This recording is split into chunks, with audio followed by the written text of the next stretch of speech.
mga ka-legit Davercods, isang vlogger na tumawag na TAE dito po sa mga TBJ na haharap ngayon sa isang napakatinding kaso. Ano nga ba ang nakapaloob sa balitang ito at sino nga ba ang tinutukoy? Ang lahat ng yan. But before that, if you haven't subscribed yet to my YouTube channel, please don't forget to like, share, and subscribe at hit mo na rin ang bell for more showbiz updates. And please don't forget to hit all para ikaw ang unang-una makakapanood sa lahat ng ating mga updates. Bago nga tayo magpatuloy, of course, nais ko magpasalamat sa lahat ng mga legit viewers, subscribers, and legit Davercods natin. Happy Monday everyone! At narito na nga ang ilan sa mga updates kung saan yung lalaking tumawag na TAE, talaga namang kung ano-anong sinabi. Narito ito yung isang lalaki na laman ng social media at tinawag niya nga na kung ano-anong tinawag niya sa TBJ at ngayon doble-doble po yung karma na dinadanas niya ngayon. At kababalik niya lang po sa social media at ito na naman, may panibagong kaso na naman siyang hinaharap. Baka isa ka sa mga na-scam nito pong usapin o ng news na ito. Panoorin po natin at kayo na po ang humusga kung tama ba ang kanyang ginawa at dapat ba siyang kasuhan. Panoorin niyo po ang video. Istihan na ng PNP Anti-Cybercrime Group kung bakit kasama ang vlogger na si Rendon Labrador sa isinagawang raid sa isang online lending company sa Makati. Ikinasa ang raid ng pinagsamang puwersa ng PNP Anti-Cybercrime Group, Presidential Anti-Organized Crime Commission at Securities and Exchange Commission. Target nila ang mga nasa likod ng online lending app na umano'y nananakot at nagbabanta sa kanilang mga kliyente. Illegal rin daw na nag-ooperate ang mga kumpanya. Ang ilang kaanak ng mga empleyado sumugod sa harap ng gusali nang mapanood ang Facebook Live ng... So mga ka-legit Davercods, another updates po tayo ngayong araw dahil yung isa pong tinatawag na motivator daw di umano ay kakasuhan ng si Mr. Rendon Labrador ay kakasuhan ng mga kamag-anak dahil meron pong isang news katulad ng napanood natin kanina, sinabi doon na si Mr. Rendon Labrador di umano ay sumama sa isang operation ng PNP kung saan meron silang sinugod na isang lending company at nakita po doon si Rendon nakasama. At ang pagkakamali nitong si Rendon, nag-live po siya during sa operation po na ginawa ng PNP. Ngayon, syempre po dahil sa ginawa niya ay napanood po ng mga kamag-anakan yun, ng mga kamag-anak ng mga na-raid doon. And then ngayon, haharap ngayon sila sa kaso or kakasuhan nila si Rendon Labrador dahil po dun sa pangyayari na yun. Dahil nasa batas kasi yan yung pasok siya sa anti-cybercrime law na kung saan hindi mo pwedeng ipakita yung mukha, kahit nga po sa mga news, di ba, minsan tinatakpan po yung mukha nila to protect them kasi kahit nasabihin natin na huli sila sa akto, hanggat hindi pa po talagang hindi pa nahahatulan na sila po ay guilty, they are not considered as na nagkasala doon po sa particular. So, magsasampa ngayon ng kaso yung mga kamag-anak. Panoorin natin ito pong Energy FM. Ayan, Rendon Labrador. Title po niya, Rendon Labrador kakasuhan ng PNP.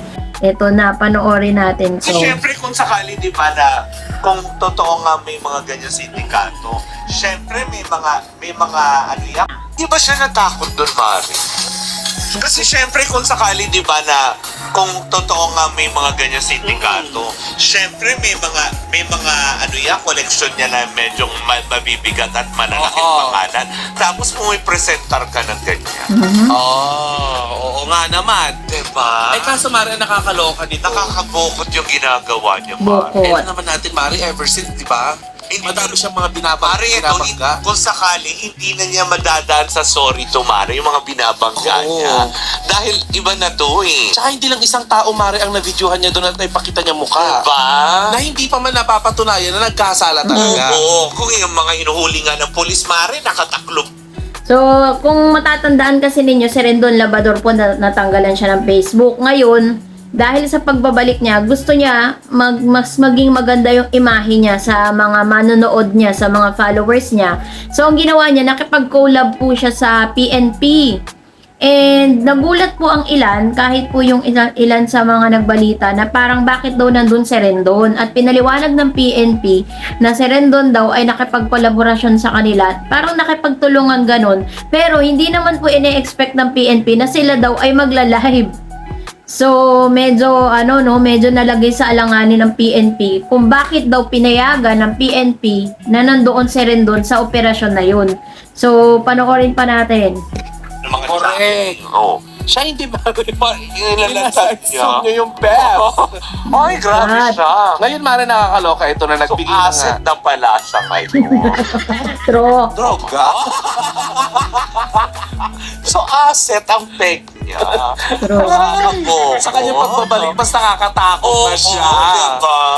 Ngayon, Mare, nagbigay na ng opisyal na pahayag ang PNP at Oo. sinabi nga dito na kung Oo. meron mang nagawang pagkakamali or Oo. nakitang mali doon Oo. sa kanilang collaboration Oo. with Rendon Labrador ay Oo. willing daw sila Na? na harapin kung ano man yung reklamo. Hindi lang kasi, Tama. alam mo yun, hindi lang yung basta, kasi diba, na-call out na yung attention nila. Yes. Lalo ng PNP. Yes. Alam niyo po yan, PNP, lagot na naman kayo kay Senator Raffy Tulfo. Oo. Alam niyo yun? Kasi nga, diba, alam niyo yan, may protocol yan eh. Correct. Alam niyo yung protocol, bakit kayo sumang-ayon sa gusto ni Rendon? Hindi Yun. yun, Mare, kasi ang GMA News, Mare, nung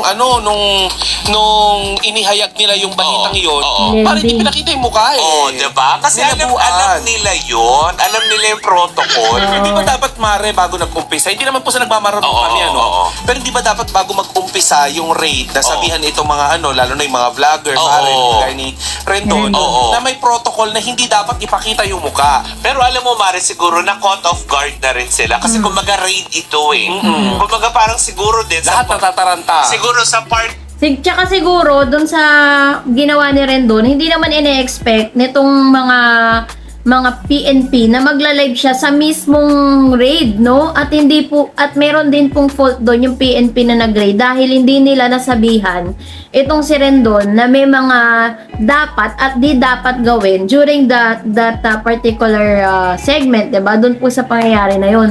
Kaya ito na naman, nalalagi na naman sa alanganin yung mga PNP na ito, no? Dahil po sa kagagawa ni Rendon na nagmamagaling na naman.